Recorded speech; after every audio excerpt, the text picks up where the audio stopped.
ರಾಜ್ಯ ಸರ್ಕಾರದಿಂದ ಗೃಹಲಕ್ಷ್ಮಿ ಯೋಜನೆಯ ಕಂತುಗಳು ಬಿಡುಗಡೆ, ಫಲಾನುಭವಿಗಳಿಗೆ ಜಮೆ ಆಗುತ್ತಿಲ್ಲ ಹಣ, ನಿಮ್ಮ ಬ್ಯಾಂಕ್ ಖಾತೆಗೂ ಜಮೆ ಆಗುತ್ತಿಲ್ವಾ?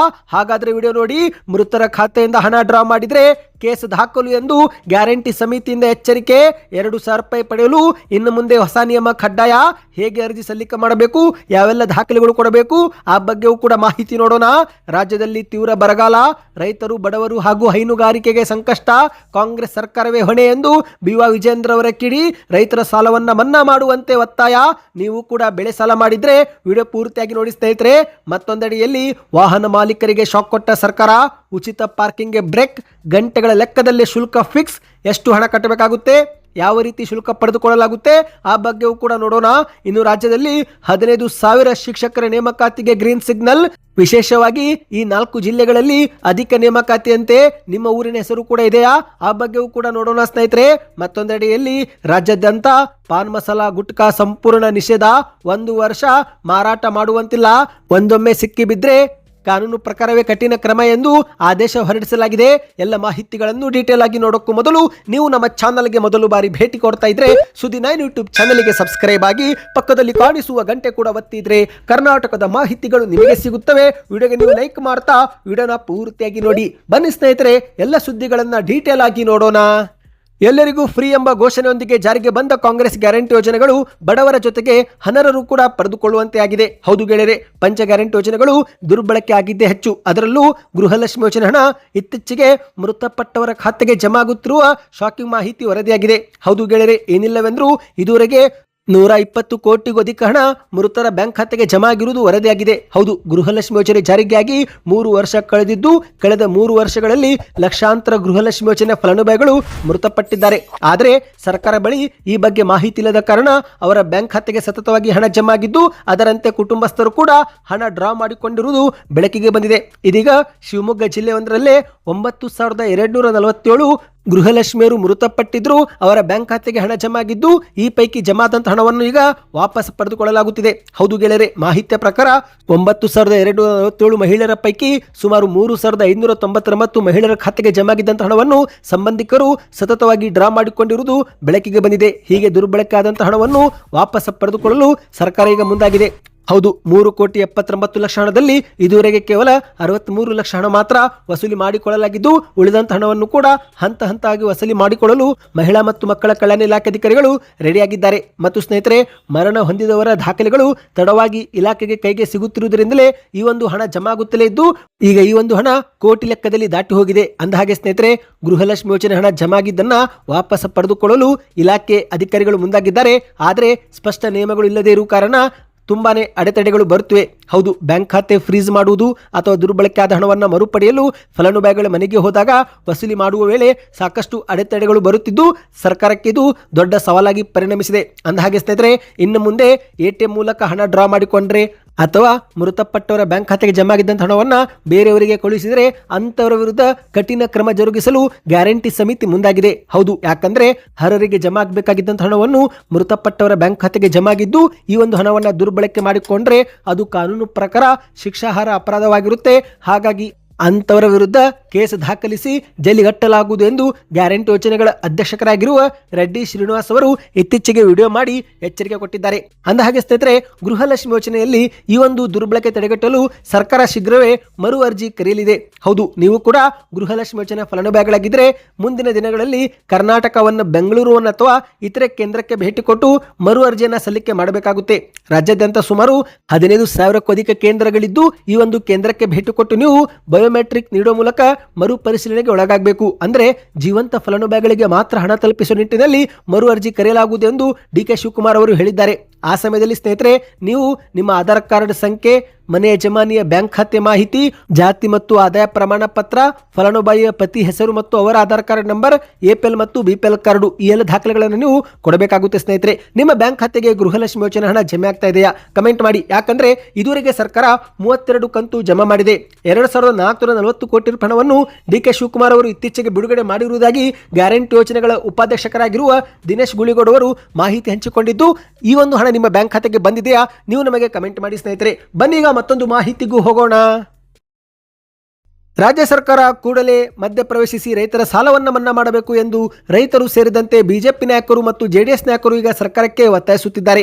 ಹೌದು ಗೆಳೆಯರೆ, ಜೂನ್ ತಿಂಗಳಲ್ಲಿ ಮಳೆ ಕೊರತೆಯಿಂದಾಗಿ ರೈತರು ನಷ್ಟ ಅನುಭವಿಸಿದ್ದು, ಬೆಳೆ ಸಾಲ ಮಾಡಿದ ರೈತರನ್ನ ಸಾಲವನ್ನು ಮನ್ನಾ ಮಾಡುವ ಮೂಲಕ ಸಾಲದ ಸುಳಿಯಿಂದ ಅವರಿಗೆ ಹೊರತರಬೇಕು ಎನ್ನುವುದು ಸರ್ಕಾರದ ಮುಂದೆ ಇಟ್ಟಿರುವ ಪ್ರಮುಖ ಬೇಡಿಕೆಯಾಗಿದೆ. ಸದ್ಯ ಮುಖ್ಯಮಂತ್ರಿ ಡಿ ಕೆ ಶಿವಕುಮಾರ್ ಅವರು ಕೂಡ ಸಾಲ ಮನ್ನಾ ಮಾಡುವುದು ಅಷ್ಟೊಂದು ಸುಲಭವಾದ ಕೆಲಸವಲ್ಲ, ಆದರೂ ಕೂಡ ತಳಮಟ್ಟದಿಂದ ಮಾಹಿತಿ ಪಡೆದುಕೊಂಡು ಯಾವ ಸಾಲ, ಎಷ್ಟು ಸಾಲ ಎಲ್ಲವನ್ನು ಕೂಡ ನೋಡಿ ಸಾಲ ಮನ್ನಾ ಬಗ್ಗೆ ಪರಿಶೀಲನೆ ಮಾಡುವುದಾಗಿ ಭರವಸೆ ಕೊಟ್ಟಿದ್ದಾರೆ.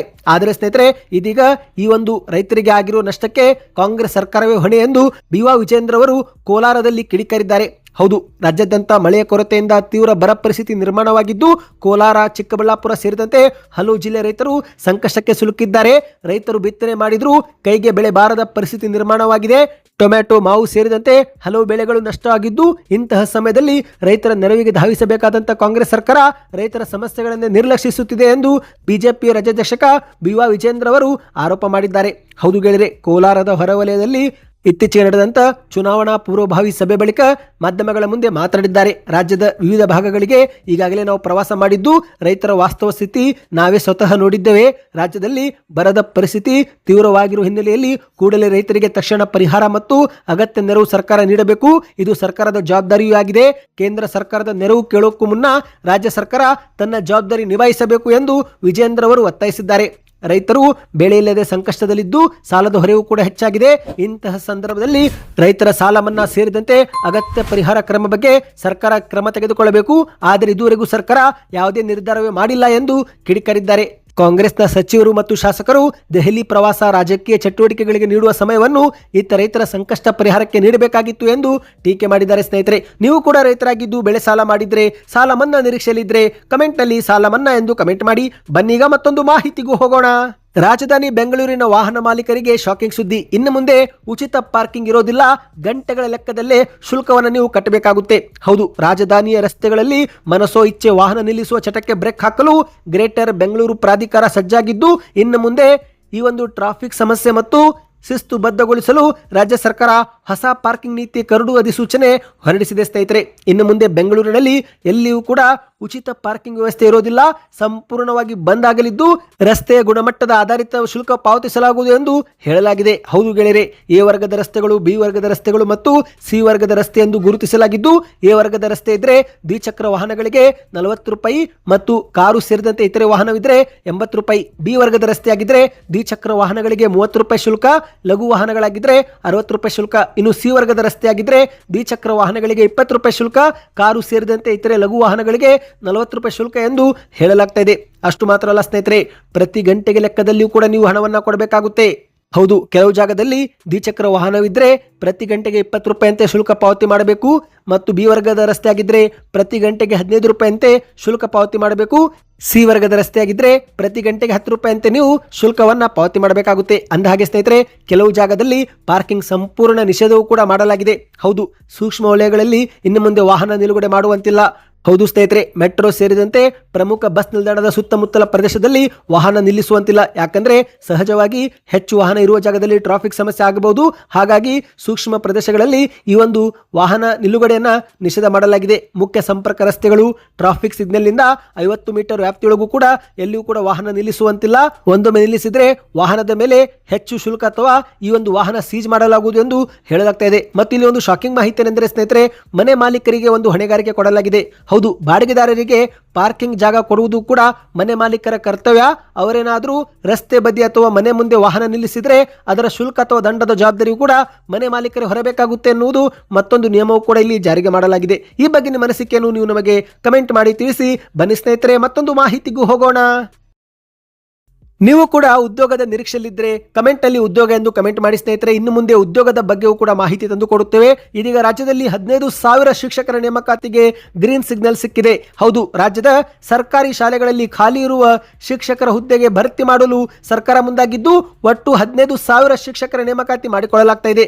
ಈ ಪೈಕಿ ಸ್ನೇಹಿತರೆ 4 ಜಿಲ್ಲೆಗಳಲ್ಲಿ ಅತಿ ಹೆಚ್ಚು ಶಿಕ್ಷಕರ ಕೊರತೆ ಇರುವ ಕಾರಣ ಅಧಿಕ ನೇಮಕಾತಿಗಳು ಆಗುತ್ತಿವೆ. ಹೌದು, ಕೊಪ್ಪಳ, ರಾಯಚೂರು, ಯಾದಗಿರಿ ಮತ್ತು ಕಲಬುರಗಿ ಈ 4 ಜಿಲ್ಲೆಗಳಲ್ಲಿ ಪ್ರತಿ ಜಿಲ್ಲೆಯಲ್ಲಿ 1,000ಕ್ಕೂ ಅಧಿಕ ಹುದ್ದೆ ಭರ್ತಿ ಮಾಡಲಾಗ್ತಾ ಇದೆ. ನಿಮ್ಮದು ಯಾವುದು ಜಿಲ್ಲೆ ಎಂಬುದನ್ನು ನೀವು ಕಮೆಂಟ್ ಮಾಡಿ ಸ್ನೇಹಿತರೆ. ಇನ್ನು ಈ ಒಂದು ಅರ್ಜಿ ಸಲ್ಲಿಕೆ ಮಾಡುವ ಪ್ರಾರಂಭ ದಿನಾಂಕ ನೋಡುವುದಾದರೆ ಆಗಸ್ಟ್ 18ರಿಂದ ಆರಂಭವಾಗಲಿದ್ದು ಅರ್ಜಿ ಸಲ್ಲಿಕೆ ಮಾಡಲು ಕೊನೆ ದಿನಾಂಕ ಸೆಪ್ಟೆಂಬರ್ 7 ಎಂದು ಹೇಳಲಾಗ್ತಾ ಇದೆ.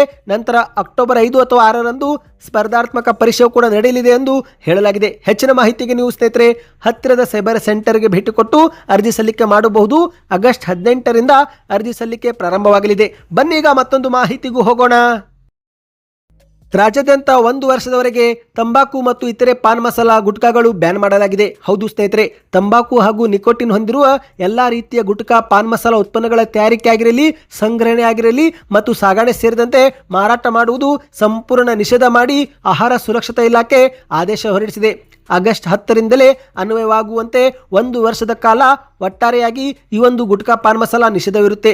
ಹೌದು ಗೆಳೆಯರೆ, ಪ್ಯಾಚ್, ಪಾಕೆಟ್, ಡಬ್ಬಿ ಸೇರಿದಂತೆ ಯಾವುದೇ ಮಾದರಿಯಲ್ಲಿ ತಂಬಾಕು ಇನ್ನು ಮುಂದೆ ಮಾರಾಟ ಮಾಡುವಂತಿಲ್ಲ. ಒಂದೊಮ್ಮೆ ಮಾರಾಟ ಮಾಡಿದ್ದು ಗೊತ್ತಾದರೆ ಅಂತವರ ವಿರುದ್ಧ ಕಠಿಣ ಕ್ರಮ ಜರುಗಿಸಲಾಗುವುದು ಎಂದು ಎಚ್ಚರಿಕೆ ಕೊಡಲಾಗಿದೆ. ಇನ್ನು ಇತ್ತೀಚೆಗಷ್ಟೇ ಮುಖ್ಯಮಂತ್ರಿ ಡಿ.ಕೆ. ಶಿವಕುಮಾರ್ ಅವರು ಸಭೆಯೊಂದರಲ್ಲಿ ಪಾನ್ ಮಸಾಲ ಮತ್ತು ಗುಟ್ಕಾದಲ್ಲಿ ಸ್ವಲ್ಪ ನಶೆ ಅಥವಾ ಅಮಲು ಬರುವಂತಹ ಪದಾರ್ಥ ಬೆರೆಸುತ್ತಿರುವುದು ಗೊತ್ತಾಗಿದೆ.